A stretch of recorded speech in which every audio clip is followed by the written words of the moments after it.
Hello friends, welcome you অল। So আমরা previous যে অনেকগুলো ক্লাস করেছি, তোমরা হোপফুলি সেসব ক্লাসগুলো দেখছো। এখন তো আর সেইভাবে ডিপলি ক্লাস করানো পসিবল হবে না, কারণ এক্সাম তো আর বেশি দিন নেই। সো তোমরা চাইবে যে বাড়ি থেকে পড়ে আসতে এবং আমাদের সাথে প্র্যাকটিস করতে ফ্রেন্ড।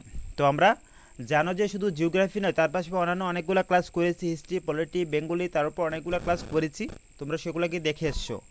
আর যদি না দেখে আসছো তো অবশ্যই দেখতে পারো, সেসব ক্লাসগুলো আমাদের প্রিভিয়াস চ্যানেল, আমাদের প্লেলিস্টে রয়েছে, আমাদের চ্যানেলের মধ্যে প্লেলিস্ট রয়েছে, সেখানে তোমরা দেখতে পারো অনেকগুলো ক্লাস করেছি। আমরা হিস্ট্রির উপর 17 নাম্বার ক্লাস অলরেডি কমপ্লিট করে নিয়েছি।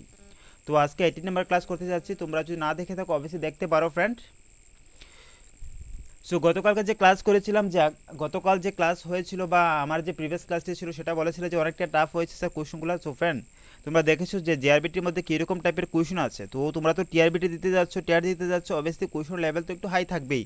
তো তার জন্য একটু টাফ কোয়েশন প্র্যাকটিস করা দরকার। ইজি তো সবাই পারবে, চাইবে যে একটু টাফ কোয়েশন প্র্যাকটিস করতে, আর না পারলে তো শিখে নিলে। ঠিক আছে ফ্রেন্ড?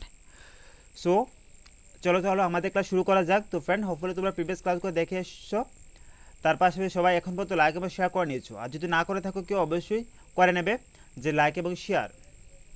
তাছাড়া যারা নতুন আছো, যদি আমাদের সাথে কন্টিনিউ করতে চাও অবভিয়াসলি সাবস্ক্রাইব করে রাখবে, নাহলে কিন্তু আমাদের প্রিভিয়াস ক্লাসগুলো তোমরা পাবে না, কখন আসছে কখন করাচ্ছি। সো ফ্রেন্ড, তার সাথে তোমাদের সবাইকে নমস্কার এবং welcome to our channel let's crack for exam. চলো ফ্রেন্ড, শুরু করা যাক আজকের ক্লাস। সো আজকের ক্লাস যেমনটা বলেছি, জিওগ্রাফি থেকে খুবই মোস্ট ইম্পর্টেন্ট কোয়েশনগুলো তোমরা অবশ্যই চাইবে যে সবগুলো কোয়েশন পার্টিসিপেট করতে। অনেকেই দেখি যে ফ্রেন্ড কোয়েশন হার্ড বলে কিন্তু পার্টিসিপেট করো না। তো ফ্রেন্ড, এমনটা যাতে না হয়, তোমাদের জন্য লাইভ চ্যাট বক্স ওপেন রয়েছে, সেখানে তোমরা সবাই পার্টিসিপেট করবে গিয়ে। ঠিক আছে?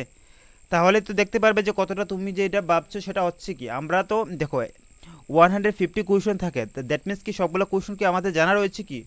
তো সেমনটা কখনো হয় না যে জানা রয়েছে। তো তার জন্য কিছুটা কোয়েশন আছে আমাদেরকে লাগাতে হয়, ভেবে চিন্তা করে লাগাতে হয়। তো সেক্ষেত্রে তোমরাও সেক্ষেত্রে এই ক্ষেত্রে তেমনটাই করবে, যে দেখবে কোনটা হতে পারে, তারপর আনসার করে নেবে, দেখবে যে মিলিয়ে নেবে, তারপর তোমার সেই কনসেপ্টের সাথে সেটা ম্যাচ করছে কিনা। সো কোয়েশন নাম্বার 1, যে ব্যাপক বাণিজ্যিক কৃষি দেখতে পাওয়া যায় নিচের কোন অঞ্চলে? সেই ব্যাপক বাণিজ্যিক কৃষি দেখতে পাওয়া যায়। সো কোন অঞ্চলে বেসিক্যালি করা হয়ে থাকে বা দেখতে পাওয়া যায় যে ব্যাপক বাণিজ্যিক কৃষি? Question number 1।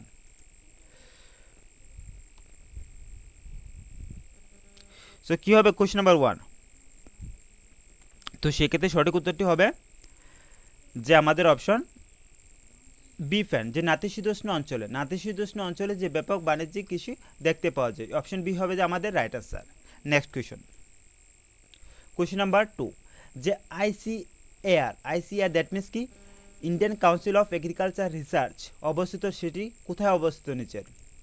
দিল্লি, মুম্বাই, কলকাতা এবং হরিয়ানা। কোথায় সেটি অবস্থিত আইসিআর? এবং সেটা পুরো নাম হচ্ছে যে Indian council of agriculture research, অবস্থিত সেটি কোথায়? Question number 2।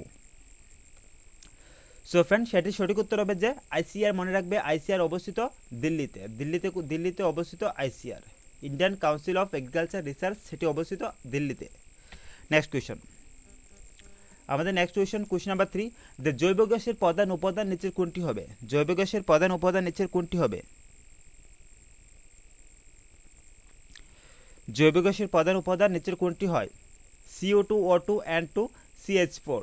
তো সেই ক্ষেত্রে কোনটি হবে সঠিক উত্তর?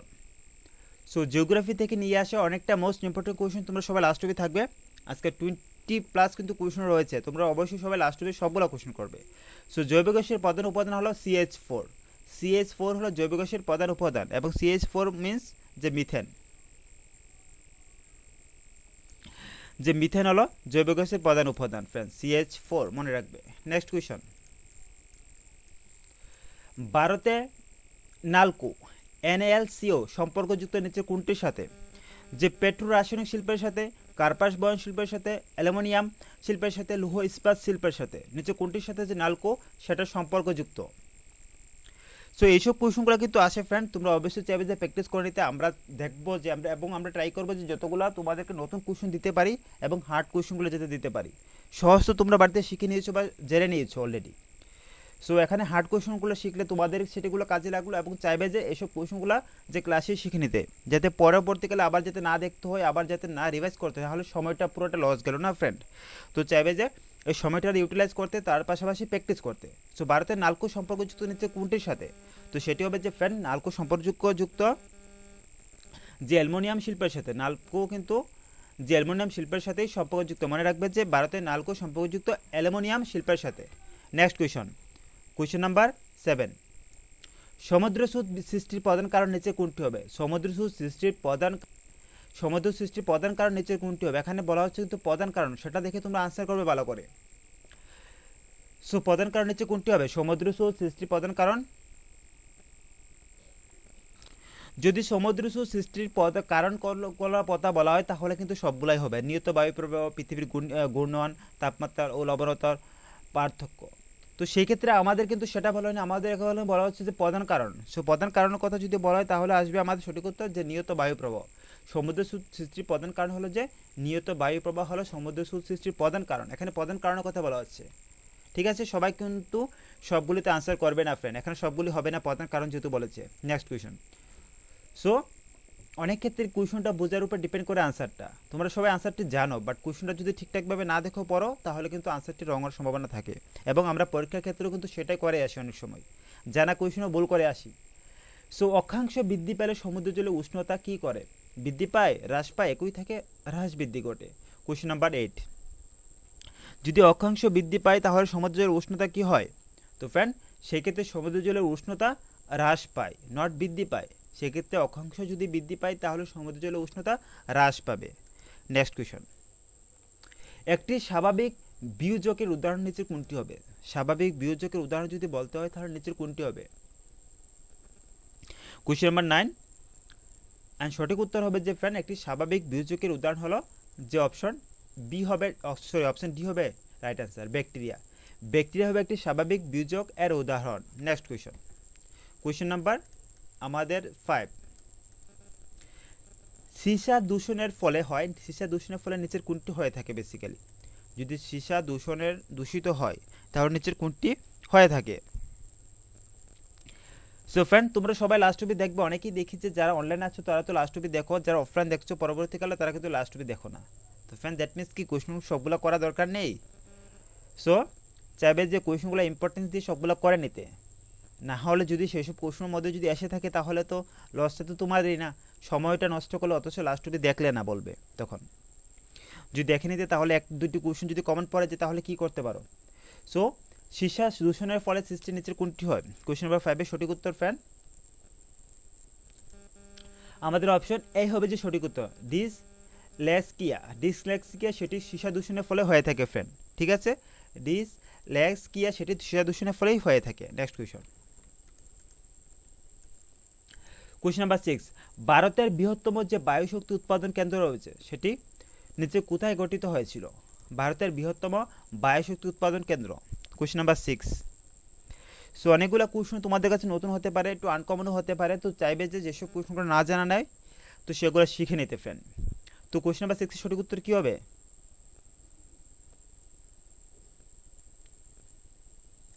ভারতের বৃহত্তম বায়ুশক্তি উৎপাদন কেন্দ্রের কথা বলা হচ্ছে এবং সেটি হবে যে আমাদের অপশন সি, যে বেঙ্কুসাওয়ারে সেটা অবস্থিত ভারতের বৃহত্তম বায়ুশক্তি উৎপাদন কেন্দ্র।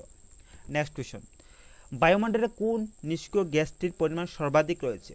এখানে সবগুলা কিন্তু নিষ্ক্রিয় গ্যাস, তাহলে সেই সবগুলোর মধ্যে কোনটি যে নিষ্ক্রিয় গ্যাস সবচেয়ে বেশি পরিমাণে রয়েছে? Question number 10। কোয়েশ্চন নাম্বার 10 এর সঠিক উত্তর কী হবে? সো সরি ফ্রেন্ড, এখানে 7, 8, 9 তো রয়ে গেল, তো 10 নাম্বার, ঠিক আছে 10 নাম্বারই করে নাও, 10 নাম্বার যেহেতু হয়েছে। সো বায়ুমণ্ডলে কোন নিষ্ক্রিয় গ্যাসটির পরিমাণ সর্বাধিক? কোয়েশ্চন নাম্বার 10 সঠিক উত্তর কী হবে? বায়ুমণ্ডলে কোন নিষ্ক্রিয় গ্যাসটির পরিমাণ সর্বাধিক হবে? তো কোয়েশ্চন নাম্বার 10 এর সঠিক উত্তর হবে যে আর্গন ফ্রেন্ড। আর্গন বায়ুমণ্ডলের নিষ্ক্রিয় গ্যাসটির, সেই আর্গন গ্যাসের পরিমাণ কিন্তু সর্বাধিক বায়ুমণ্ডলের মধ্যে, নিষ্ক্রিয় গ্যাসের মধ্যে যদি পড়ে তাহলে আর্গন গ্যাসই হবে সঠিক উত্তর। নেক্সট কোয়েশ্চন, দ্যাট ইজ 11, জিওডিগ্রি দ্রাঘিমা রেখা হলো কি রেখা? অক্ষরেখা, নিরক্ষরেখা, কর্কটক্রান্তি রেখা এবং মূল মধ্য রেখা। জিওডিগ্রি দ্রাঘিমা রেখা নিচের কোনটি হবে সঠিক উত্তর? জিওডিগ্রি দ্রাঘিমা রেখা হলো কি হবে? মূল মধ্য রেখা, অক্ষরেখা, কর্কটক্রান্তি রেখা এবং নিরক্ষরেখা। তো জিওডিগ্রি দ্রাঘিমা রেখা হলো, মনে রাখবে যে ফ্রেন্ড, যে অপশন ডি হবে সঠিক উত্তর, মূল মধ্য রেখা। জিওডিগ্রি দ্রাঘিমা রেখা হলো যে মূল মধ্য রেখা। তো গতকালকেও তোমাদের কিন্তু বাংলা থেকে, সাহিত্য থেকে ক্লাস করিয়ানো হয়েছে, তো অবশ্যই তোমরা সেটা দেখেছো। আর যদি না দেখে এসে তো অবশ্যই দেখবে। তার আগেও আমরা অনেকগুলো ক্লাস করেছি, আমাদের চ্যানেলের মধ্যে প্লেলিস্ট রয়েছে, অনেকগুলো ক্লাস করেছি, 15 থেকে 20টা করে সবগুলা সাবজেক্টের উপর করেছি। তো যারা যারা দেখোনি অবশ্যই দেখতে পারো। টপিক ওয়াইজভাবে করেছি কিন্তু বিভিন্ন সাবজেক্টগুলো, মক টেস্টও করেছি, টপিক ওয়াইজও করেছি, তোমরা সেগুলো দেখবে। আর এখন কিন্তু টপিক ওয়াইজ করার সময়টা নেই, তো তোমরা চাইবে যে নিজে থেকে বাড়িতে প্র্যাকটিস করে আসতে এবং পরে আসতে, তার সাথে আমাদের সাথে প্র্যাকটিস করলে তো দেখে নিলে যে কতটা পড়েছো এবং কতটা তোমাদের মনে রয়েছে। এবং এরকম কোশ্চেন আসলে কি তোমরা করতে পারছো কি। কোশ্চেন নাম্বার 12, ভূমিকম্পের তীব্রতা সর্বাধিক কোথায় হয়? সর্বাধিক কোথায় পাওয়া যায়, ভূমিকম্পের তীব্রতা কোথায় দেখা যায়? সো ভূমিকম্পের তীব্রতা সর্বাধিক দেখা যায় যে ভূমিকম্পের উপকেন্দ্রে, ও ভূমিকম্পের উপকেন্দ্রে ঠিক উপকেন্দ্রে কিন্তু ভূমিকম্পের তীব্রতা সর্বাধিক দেখা যায় friend. Next question, question number 13, ভারতের সর্বাধিক উৎপাদন ক্ষমতা বিশিষ্ট যে লৌহ ইস্পাত কারখানাটি রয়েছে সেটি কোথায় রয়েছে? যে ভারতের সর্বাধিক উৎপাদন ক্ষমতা বিশিষ্ট লৌহ ইস্পাত কারখানাটি রয়েছে এবং সেটি ভারতের কোথায় রয়েছে? সো সেটি রয়েছে ভারতের বিলাই, যে বিলাইতে সেটি রয়েছে ভারতের সর্বাধিক উৎপাদন ক্ষমতা বিশিষ্ট লৌহ ইস্পাত কারখানাটি। নেক্সট কোয়েশ্চন, নিম্নলিখিত কোনটি চীনের ম্যানচেস্টার নামে পরিচিত? নিম্নলিখিত কোনটি চীনের ম্যানচেস্টার নামে পরিচিত হয়? এখানে চীনের ম্যানচেস্টার কথা বলা হচ্ছে, যে ভারতের ম্যানচেস্টারের কথা যদি বলা হয় তাহলে তোমরা সবাই জানো যে আহমেদাবাদকে ভারতের ম্যানচেস্টার বলা হয়। তাহলে চীনের ম্যানচেস্টার নিচের কোনটি হবে? কোয়েশ্চেন নাম্বার 14, দ্যাট ইজ আমাদের অপশন এ ফ্রেন্ড, সাংহাই। সাংহাইকে যে চীনের ম্যানচেস্টার বলা হয়। নেক্সট কোয়েশ্চন, কোয়েশ্চেন নাম্বার 15, নিম্নলিখিত এশিয়ার কোন জলবায়ু অঞ্চল ফল চাষের জন্য বিখ্যাত? নিম্নলিখিত কোন এশিয়ার জলবায়ু অঞ্চলটি যে ফল চাষের জন্য খুবই বিখ্যাত? কোয়েশ্চেন নাম্বার 15, কোন জলবায়ু অঞ্চলটি হবে ফল চাষের জন্য খুবই বিখ্যাত এশিয়ার মধ্যে? তো সেটি হবে যে আমাদের অপশন এফ এন, ভূমধ্য সাগরীয় অঞ্চল। ভূমধ্য সাগরীয় অঞ্চল কিন্তু ফল চাষের জন্য খুবই বিখ্যাত সেই জলবায়ু অঞ্চলটি। নেক্সট কোয়েশ্চেন, তোমরা সবাই লাস্ট অবধি থাকবে, আমরা বেশিতে বেশি হার্ডলি 15 থেকে 20 মিনিটের ক্লাস করাবো, তো তাই সেই সময়টা অন্তত সবাই থাকবে, লাস্ট অবধি দেখবে। সেই সময়টাও দেখি যে ফ্রেন্ড অনেকেই লাস্ট অবধি দেখো না, সময় হয় না। তো আমরা জানি যে এই এন্ড অফ দ্য মুহূর্তে যদি আমরা সময় না দিই ঠিকঠাকভাবে, সারাটা বছর পরিশ্রম করে এসে সময়টা যদি না দিই তাহলে ফ্রেন্ড সব কিছু কিন্তু জলে চলে যাবে। তো ফ্রেন্ড সেটা বুঝে শুনে সবাই করবে, আনসার করবে, পার্টিসিপেট করবে এবং ক্লাসে লাস্ট অবধি থাকবে। কোয়েশ্চেন নাম্বার 16, সঠিক উত্তর কী হবে? ভারতের প্রথম কাগজের কল সেটি কোথায় করা হয়েছিল? কোয়েশ্চেন নাম্বার 16, যে ভারতের প্রথম কাগজের কল সেটি কোথায় স্থাপন করা হয়েছিল? সেটি করা হয়েছিল যে শ্রীরামপুরে। শ্রীরামপুরে ভারতের প্রথম কাগজের কল সেটি স্থাপন করা হয়েছিল ফ্রেন্ড। নেক্সট কোয়েশ্চন, ত্রিপুরা রাজ্যের সর্ববৃহৎ অভয়ারণ্যটি নিচের কোনটি? ত্রিপুরা রাজ্যে যদি সর্ববৃহৎ অভয়ারণ্যটির কথা বলা হয় তাহলে নিচের কোনটি হবে? ত্রিপুরা রাজ্যের সর্ববৃহৎ অভয়ারণ্যের কথা যদি বলা হয় তাহলে নিচে কোনটি হবে ফ্রেন্ড? তাছাড়া জানো যে ত্রিপুরা রাজ্যে কিন্তু আরও অভয়ারণ্য রয়েছে, তো সেগুলো কি কি? সেগুলো হলো যে একটি হলো, তার মধ্যে একটি হলো যে রুয়া, তার মধ্যে একটি কি, তার মধ্যে একটি হলো যে রুয়া,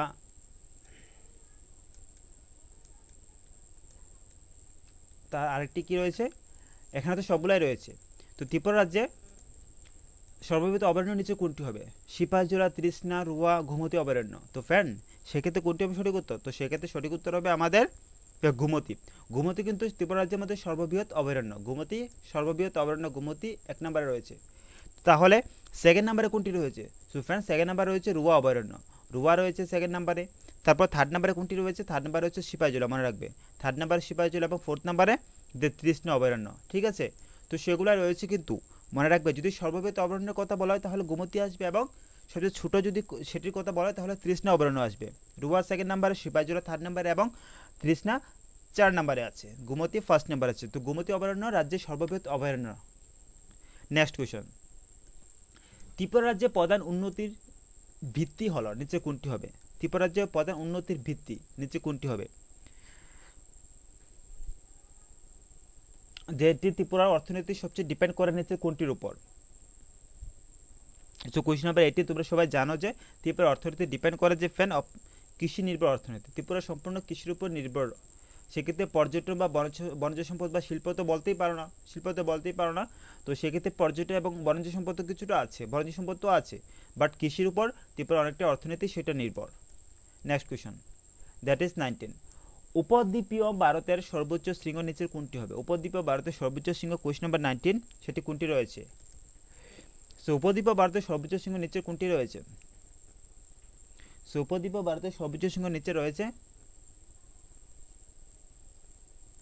দ্যাট ইজ অপশন সি, কিন্তু চিনকা লদা। চিনকা লদা রয়েছে উপদ্বীপে ভারতের সর্বোচ্চ শৃঙ্গ যদি বলা হয় তাহলে চিনকা লদাই হবে সঠিক উত্তর। নেক্সট কোয়েশ্চন, নর্মদা নদীর উৎপত্তি নিচের কোথা থেকে সেই নর্মদা নদী সেটি উৎপত্তি হয়েছে? কোয়েশ্চন নাম্বার 20, নর্মদা নদীর নিচে কোথা থেকে উৎপত্তি হয়েছে? তো সেগুলো আমাদের নদ নদী থেকে নিয়ে আসা ক্লাস, তো অবশ্যই বলবে যে নর্মদা নদীর উৎপত্তি নিচে কোথা থেকে হয়েছিল।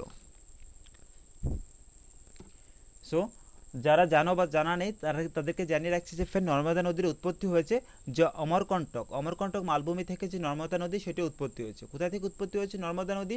মনে রাখিস যে নর্মদা সেই নদীটি যে অমরকণ্টক মালভূমি থেকে সেটি উৎপত্তি হয়েছে, অমরকণ্টক মালভূমি থেকে। নেক্সট কোয়েশ্চন নাম্বার 21, ভারতের দক্ষিণতম স্থলবিন্দু নিচে কোনটি হবে? দক্ষিণতম যে সাউথার্ন পয়েন্ট যদি বলা হয় তাহলে নিচে কোনটি হবে দক্ষিণতম স্থলবিন্দু?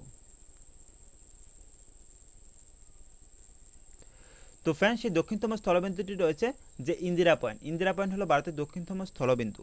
নেক্সট কোয়েশ্চন, ভারতের উত্তর দক্ষিণে বিস্তার কত কিমি? যে ভারতের যদি উত্তর দক্ষিণে বিস্তারের কথা বলা হয় তাহলে উত্তর এবং দক্ষিণে, that means north two south, যে নর্থ থেকে সাউথে যদি ভারতের বিস্তারের কথা বলা হয় তাহলে কত কিমি রয়েছে? সো সেটা কত কিমি হবে? নর্থ থেকে যদি উত্তর দক্ষিণে বিস্তারের কথা যদি বলে তাহলে আসবে সঠিক উত্তর যে 3214 কিমি। 3214 কিমি হলো ভারতের উত্তর দক্ষিণে বিস্তার। উত্তর দক্ষিণে বিস্তার 3214 কিমি। এখন যদি পূর্ব পশ্চিমে বিস্তার কথা যদি বলা হয় ইস্ট টু ওয়েস্ট তাহলে কত আসবে? তো ফ্রেন্ড ইস্ট টু ওয়েস্ট কিন্তু তার চেয়ে অনেকটা বেশি রয়েছে। তো কত রয়েছে? সরি, তার থেকে অনেকটা কম রয়েছে। কত রয়েছে সেটা? যদি ভারতের উত্তর দক্ষিণে বিস্তার তো রয়েছে 3214 কিমি। তাহলে যদি ভারতের এখন east two West, that means পূর্ব পশ্চিমে যদি বিস্তারের কথা বলা হয় তাহলে কত হবে? তো সেটা হবে 2900, মনে রাখবে 2933 কিমি। ফ্রেন্ড 2933 কিমি রয়েছে ভারতের east two West, that means পূর্ব পশ্চিমে। আর উত্তর দক্ষিণে রয়েছে 3214 এবং পূর্ব পশ্চিমে রয়েছে মনে রাখবে 2933। পূর্ব পশ্চিমে 2933 এবং উত্তর দক্ষিণে 3214। সেইভাবে রয়েছে, কিন্তু সেইটি মনে রাখবে কিন্তু, তাই সেইভাবে কিন্তু কোয়েশনগুলো আসতে পারে ফ্রেন্ড। নীলগিরি পর্বতের সর্বোচ্চ শৃঙ্গের নাম নিচে কোনটি হবে? নীলগিরি পর্বতের সর্বোচ্চ শৃঙ্গ নিচে কোনটি রয়েছে? কোয়েশ্চন নাম্বার 23, নীলগিরি পর্বতের সর্বোচ্চ শৃঙ্গ। সো নীলগিরি পর্বতের সর্বোচ্চ শৃঙ্গ এবং সেটির নাম হলো যে অপশন বি, ধুধা ভেতা। ধুধা ভেতা হল নীলগিরি পর্বতের সর্বোচ্চ শৃঙ্গের নাম। নেক্সট কোয়েশ্চন নাম্বার 24, যে সাতপুরা পর্বতের সর্বোচ্চ শৃঙ্গ নিচে কোনটি? সাতপুরা পর্বতের সর্বোচ্চ শৃঙ্গ নিচের কোনটি হবে? সাতপুরা পর্বতের সর্বোচ্চ শৃঙ্গ, সাতপুরা পর্বতের সর্বোচ্চ শৃঙ্গ এবং সেটি হবে যে ফ্রেন্ড নীলগিরি পর্বতের সর্বোচ্চ শৃঙ্গ, সেটা তো তোমরা জেনে নিয়েছো দুধা বেতা, সেগুলো মনে রাখবে। এবং সাতপুরা পর্বতের সর্বোচ্চ শৃঙ্গের কথা যদি বলা হয় তাহলে আসবে ধূপগড়। ধূপগড় হলো সাতপুরা পর্বতের সর্বোচ্চ শৃঙ্গ। নেক্সট কোয়েশ্চন নাম্বার 25, যে ভারতের কোন দুটি রাজ্যে সর্বাধিক কাগজের কারখানা গড়ে উঠেছিল? ভারতের কোন দুটি রাজ্যে সর্বাধিক কাগজের কারখানা সেটি গড়ে উঠেছে? তো সেটি গড়ে উঠেছে ভারতের কোন দুটি রাজ্যে? তো সেটি গড়ে উঠেছে, তো আমাদের এইসব এক্সাম শুধু যারা ত্রিপুরার জন্য ট্যাট দিচ্ছ তাদের জন্য শুধু ইম্পর্টেন্ট নয়, পাশাপাশি যারা অসম রয়েছে, পশ্চিমবঙ্গ রয়েছে, সবাই কিন্তু দেখতে পারো। যারা বেঙ্গলিতে কমফোর্টেবল হচ্ছে বা করতে পারো তারা সবাই কিন্তু দেখতে পারো সেসব ট্যাটগুলো। তো সেসব ট্যাটগুলো শুধু সেসব কোয়েশনগুলো শুধু ত্রিপুরার জন্য রাখা সেমনটা নয় ফ্রেন্ড।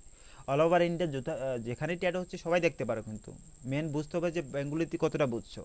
যদি বেঙ্গলি জানা থাকে অবশ্যই কিন্তু তোমাদের কাজে লাগবে ফ্রেন্ড। কোয়েশ্চন নাম্বার 25, ভারতবর্ষে কোন দুটি রাজ্যে সর্বাধিক কাগজের কারখানা গড়ে উঠেছে? এবং সেটি হবে কোয়েশ্চন নাম্বার 25-এর গ্যারেজ অপশনে। পশ্চিমবঙ্গ এবং মহারাষ্ট্রে কিন্তু ভারতের সেই দুটি রাজ্যে সর্বাধিক কাগজের কারখানা গড়ে উঠেছে, পশ্চিমবঙ্গ ও মহারাষ্ট্রের মধ্যে। যে পশ্চিমবঙ্গ ও মহারাষ্ট্রের মধ্যে সর্বাধিক কাগজের কারখানা গড়ে উঠেছে। নেক্সট কোয়েশ্চন, সো আমাদের যত পারা যায় বেশি সংখ্যক পারা যায়, কিন্তু যে ইম্পর্টেন্ট দেখে হার্ড দেখে কোয়েশনগুলো প্র্যাকটিস করতে হবে ফ্রেন্ড, কারণ এইসব কোয়েশনগুলো তো আমাদের এক্সামে গিয়ে প্র্যাকটিস করতে হয়।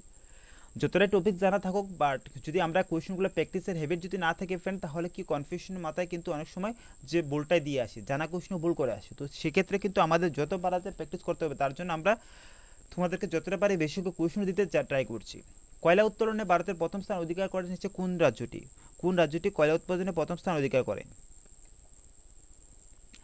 সো যদি প্রথম স্থান অধিকার করে কথা বলা হয় তাহলে কি আসবে? তাহলে আসবে যে ফ্রেন্ড ছত্তিশগড়। ছত্তিশগড়ে কিন্তু কয়লা উৎপাদনে প্রথম স্থান অধিকার করে। মনে রাখবে ছত্তিশগড় কিন্তু প্রথম স্থান অধিকার করে।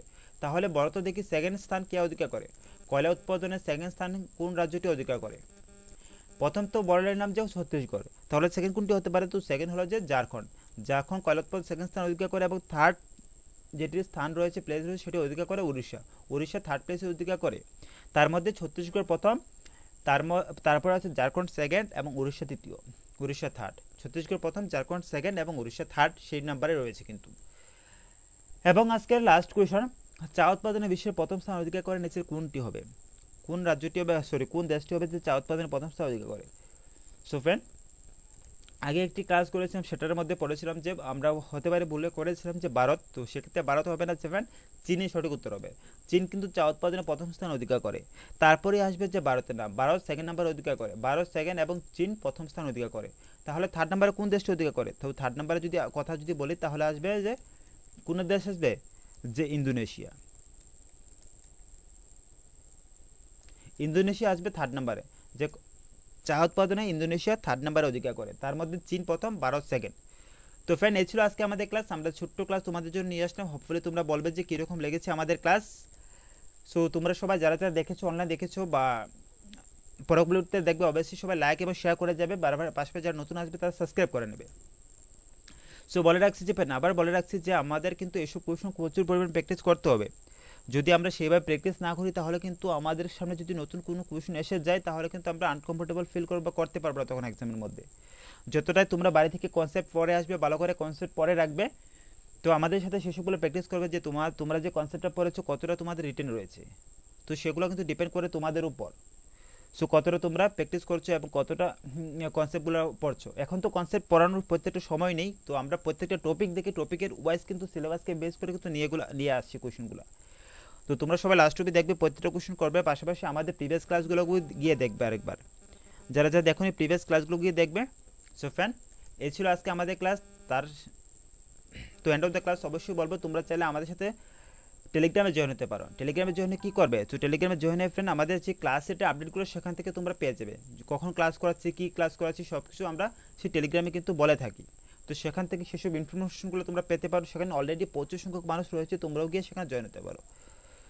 So friend, till then thank you, stay safe, stay healthy and don't forget to keep smiling. Thank you all.